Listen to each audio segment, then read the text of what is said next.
नमस्कार दोस्तों, कैसे हैं आप सब। बात करते हैं एक वेटरन आर्टिस्ट जो आज 94 ईयर ओल्ड, नहीं, अब पता नहीं, मैंने, हाँ, 93-94 ईयर ओल्ड, लेकिन आज भी वो काम करना चाहती हैं। मिले नहीं वो अलग बात है। जी, मैं बात कर रहा हूँ मंगेशकर बहनों में एक आशा मंगेशकर की। आशा भोंसले नाम से वो प्रसिद्ध हुई। 16 साल की उम्र में, असल में वो अपनी बहन से बहुत जलती थी। खैर, उसका इतिहास रहा है, उसको हर इंसान से जलन रही है। किस बात से कुछ पता नहीं, उसको किस्मत ने ऐसा ऐसा मारा है, तब भी उसकी आदतें ख़त्म नहीं हुई। उसको लता मंगेशकर से नफरत थी। खैर, वो तो इनके खून में ही है कि दूसरों को आगे नहीं बढ़ने देना, रास्ते काटना। तो इस माता ने क्या किया, इसने लता मंगेशकर के मैनेजर या सेक्रेटरी, जो मर्जी कह लो उसे, गणपत राव भोसले, जब ये 16 साल की थी तो वो 32 साल का था, 31 साल का, और जो भी दुगनी उम्र के बंदे से शादी कर ली।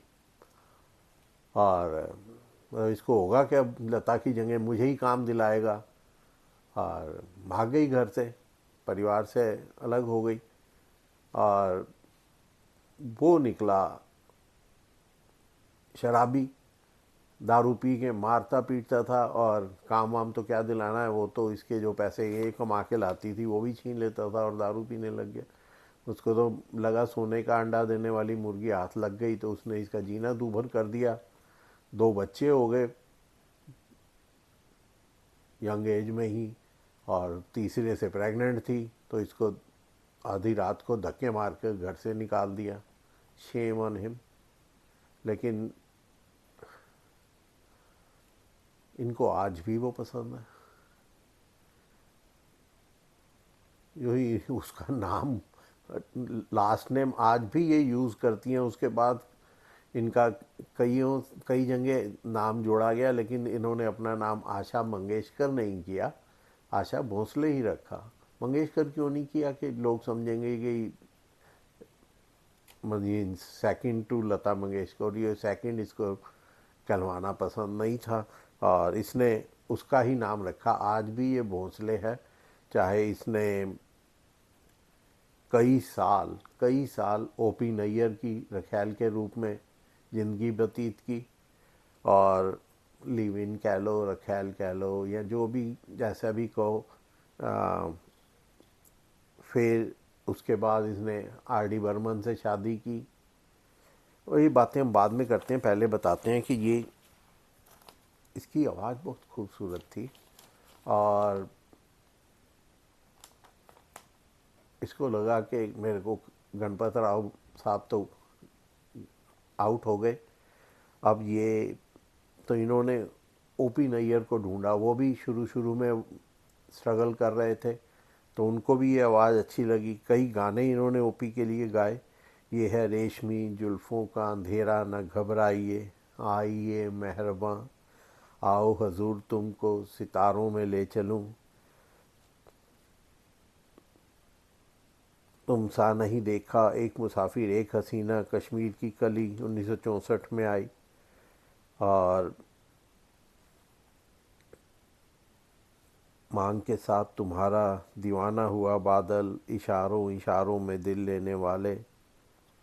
इतने खूबसूरत गीत दिए ओपी नैयर के साथ, और ये उसके साथ ही उनका घर तोड़ के, वो भी बंदा पता नहीं क्यों अपना सब कुछ छोड़ के परिवार इसके साथ आ गया। और जब तक ये उसको निचोड़ सकती थी खूब निचोड़ा, लेकिन उसको जब समझ लगी, उसका भी बच्चे बड़े होने लगे, उनके घर बसाने का टाइम आया, तो वो इसको टाटा बाय बाय कह के अपने परिवार के पास वापस चला गया। इन्होंने खय्याम के साथ भी फिल्में की हैं, गाने गाए हैं। फुटपाथ, फिर सुबह होगी, रवि के साथ भजन टाइप के गाने गाए इन्होंने, और कुछ अच्छे गाने भी गाए। चंदा मामा दूर के, दही पकोड़े भूर के, भजन। घराना फिल्म में, सरस्वती फिल्म में, काजल में, फूल और पत्थर में, रवि के साथ वक्त, चौदहवीं का चांद, गुमराह, बहू बेटी, चाइना टाउन जैसी फिल्मों में गाने गाए। और SD, great SD Sachin Dev Burman, इन्होंने उसके साथ फिल्म 9-2-11, काला पानी, काला बाजार, जग जाग उठा इंसान, लाजवंती, सुजाता, तीन देवियां, बड़े खूबसूरत गाने हैं फिल्म सुजाता के, लाजवंती के।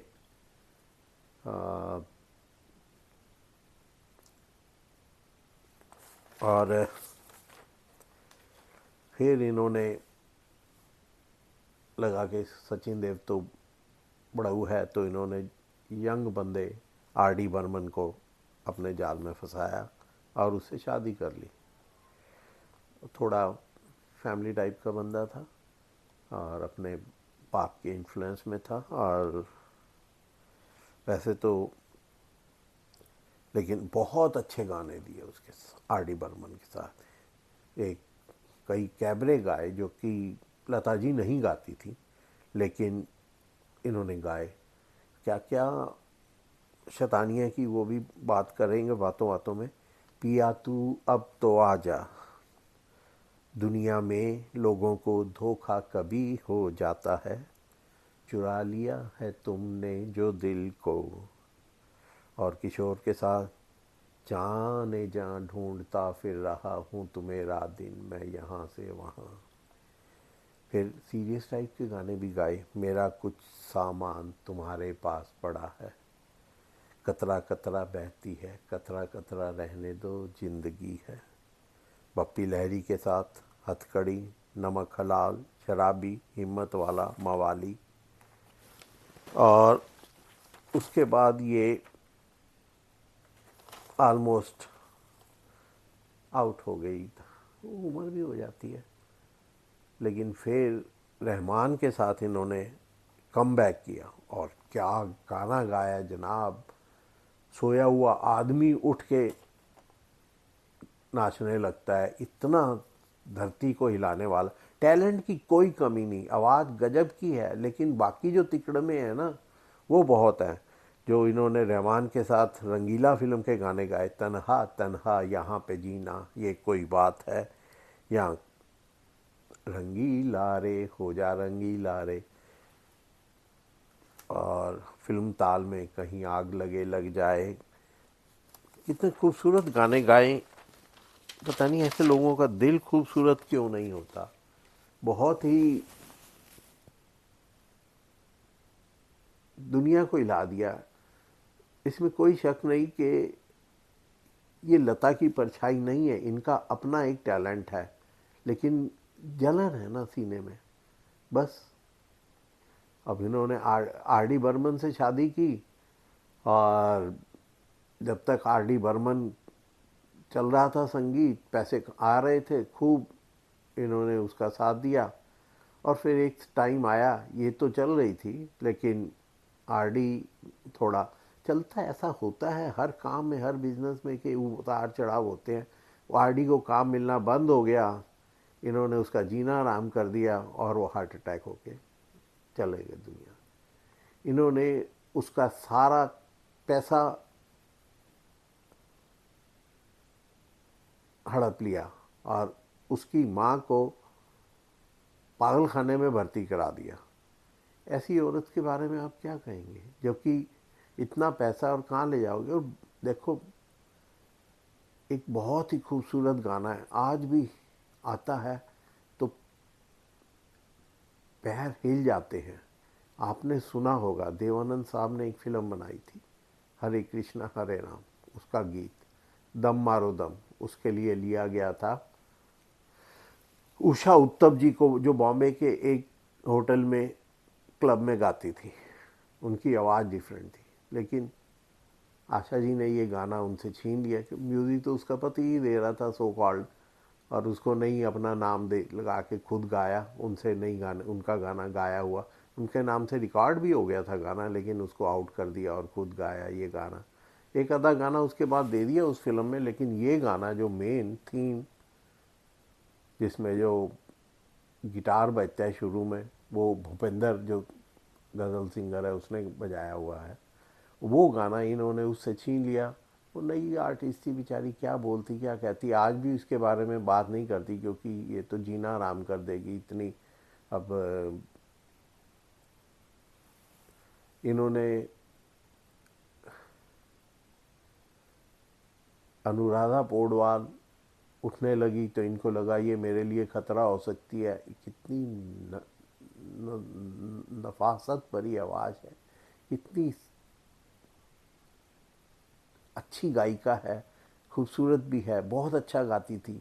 इन्होंने इनको लगा कि ये तो मेरे लिए ख़तरा हो सकती है, इनको जो गाने मिले हैं वो मुझे मिलने चाहिए थे, और ये उससे नफ़रत करने बिना वजह, उसने कुछ नहीं किया लेकिन ये उससे नफ़रत करने लगी। और नफ़रत का नतीजा पता क्या निकला?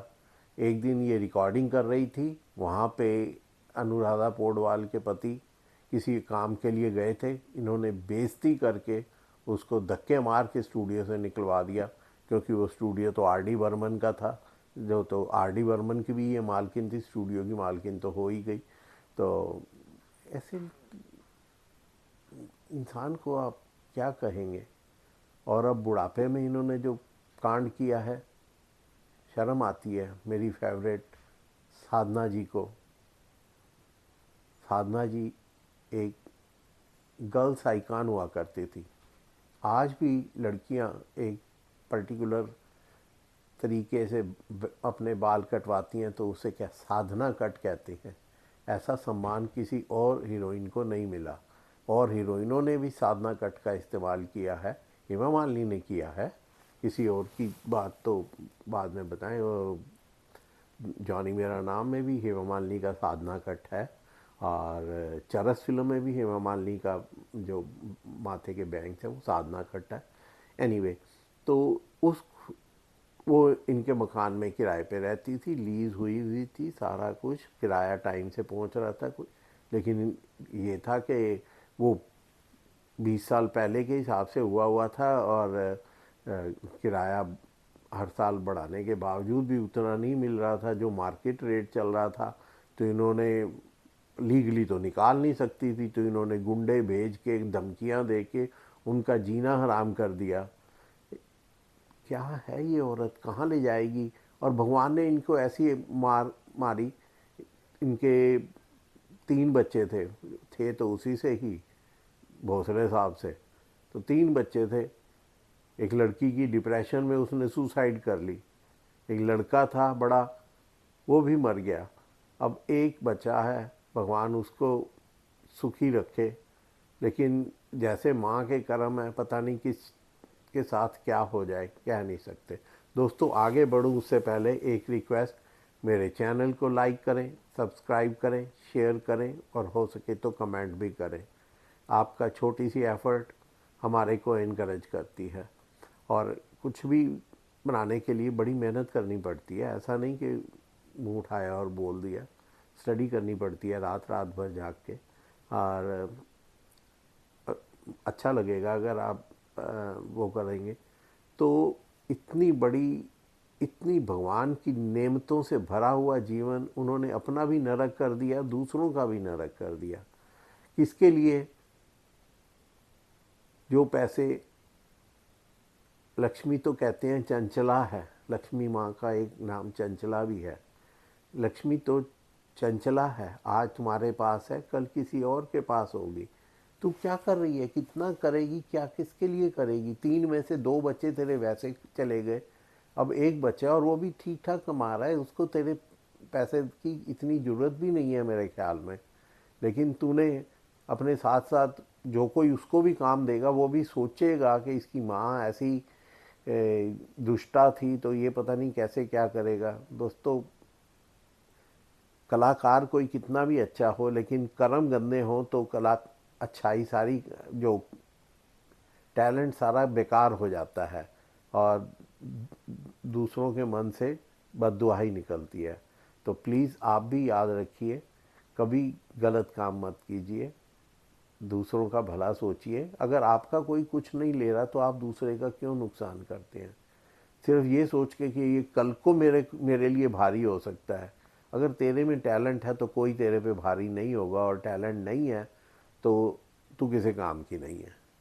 मुझे इजाज़त दो, फिर किसी और वीडियो में किसी और बात पे मुलाकात होगी। नमस्कार।